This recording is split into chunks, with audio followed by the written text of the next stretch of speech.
Selamat pagi sahabat Mirae Miraset. Asset. Baik, Terima kasih. Kami akan share pada pagi ini secara sedikit lebih detail terkait dengan gejolak di sektor perbankan di Amerika Serikat dan bagaimana dampaknya terhadap pasar di dalam negeri ya. Mungkin langsung next di slide satu. Ya, jadi mungkin sedikit memberi gambaran ya bahwa di hari Jumat terjadi suatu penutupan operasional yang dilakukan oleh regulator di pasar keuangan di Amerika Serikat ya, karena si Silicon Valley Bank ini mengalami kesulitan likuiditas ya yang menyebabkan yang disebabkan oleh penurunan ke aset-aset nilai aset. Nah, ini juga terkait dengan dampak dari kenaikan suku bunga di Amerika Serikat ya. Jadi memang aset-aset yang sebagian adalah obligasi baik pemerintah maupun korporasi ini terdampak negatif ya dari kenaikan suku bunga sehingga harga-harganya mengalami penurunan cukup signifikan. Jadi terjadi penarikan secara besar-besaran sebesar 42 billion ya, US dollar dari dana pihak ketiganya ya sekitar seperempat dari total dana pihak ketiga yang dimiliki oleh SVB.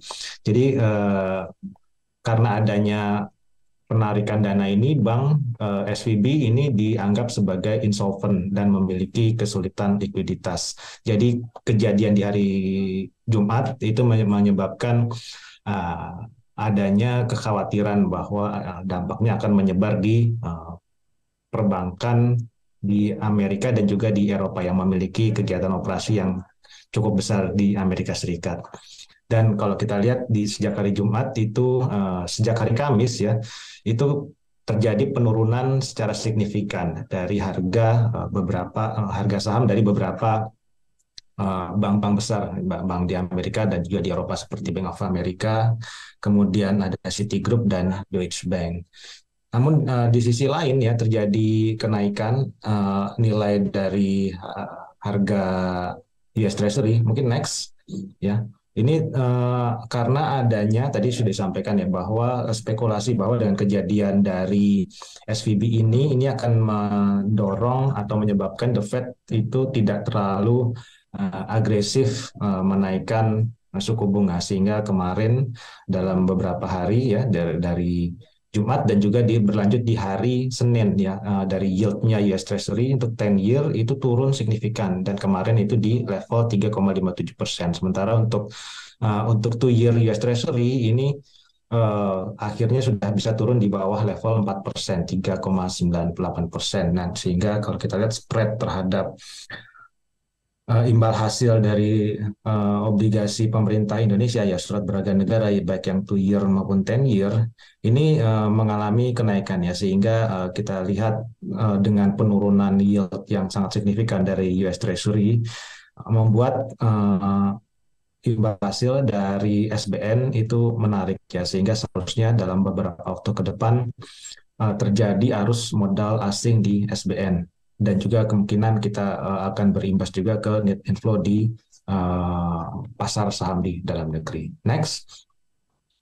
Sejalan dengan penurunan yield ya, dan ekspektasi bahwa The Fed tidak akan terlalu agresif ya kemarin US dollar sendiri juga turun ya terlihat dari penurunan indeks US dollar atau DXY ya ke level 103,85 yang merupakan level terendah dalam sebulan terakhir ya. Di bulan Maret sendiri DXY juga sudah mengalami penurunan sebesar 1% secara month to date ya. Setelah di bulan Februari itu naik cukup signifikan 2,7% secara month on month ya.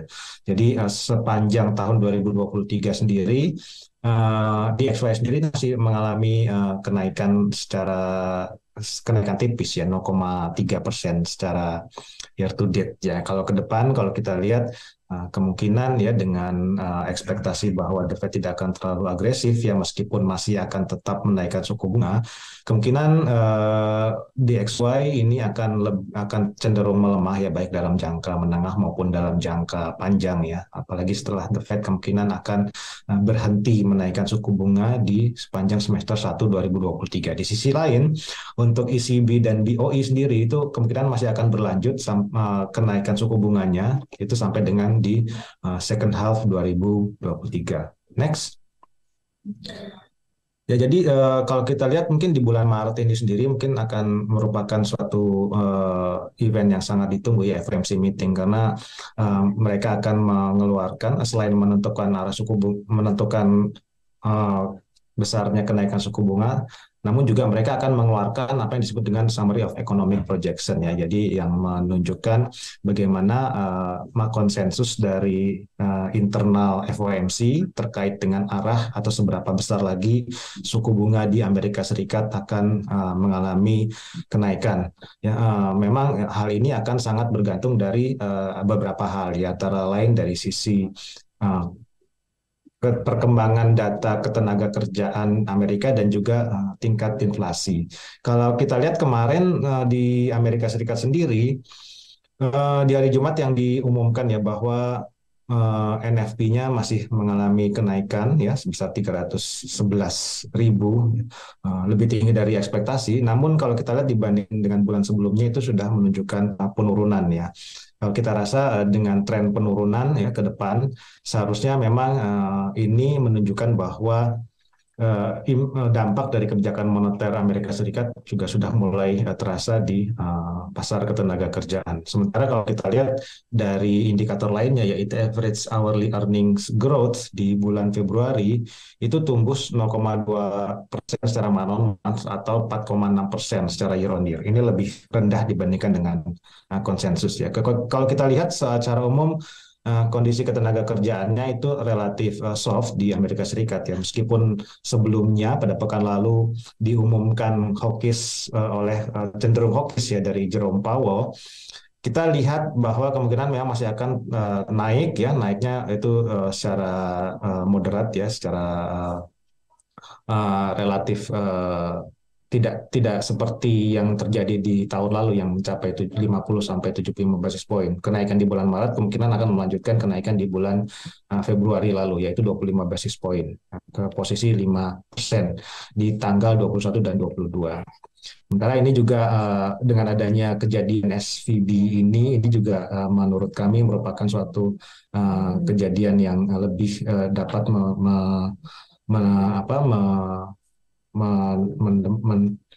memperjelas argumen ya bahwa mendukung argumen bahwa kenaikan di bulan Maret kemungkinan akan tidak terlalu agresif yaitu 25 basis point.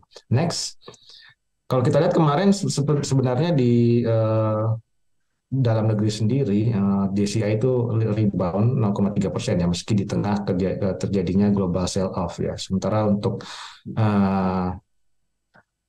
nilai tukar rupiah itu juga kemarin menguat ke 14.365 ya. Secara year to date itu menjadi salah satu yang paling penguatannya paling tinggi, yang menjadi satu paling kinerjanya terbaik di antara salah satu yang terbaik di antara mata uang lainnya. Jadi kalau kita lihat tren dalam beberapa waktu terakhir, kita cukup yakin rupiah akan menguat ya dalam jangka menengah maupun dalam jangka panjang sampai dengan akhir tahun. Sementara itu besok itu akan diumumkan neraca perdagangan Indonesia yang akan diumumkan besok siang. Kita perkirakan masih akan terjadi surplus yang masih cukup tinggi ya, sekitar 33,2 billion ya, meski lebih rendah dibandingkan di bulan Januari, tapi masih relatif cukup tinggi yang didorong oleh ekspor non migas. Jadi secara umum kondisi ekonomi masih cukup baik ya, kita lihat dengan kejadian ini impact-nya tidak terlalu besar terhadap pasar di Indonesia, bahkan kemungkinan impact-nya akan positif ya dengan prospek The Fed itu tidak akan menaikkan suku bunga terlalu agresif dalam beberapa waktu ke depan. Mungkin demikian sementara dari saya, kembali ke Mbak Glenda. Terima kasih.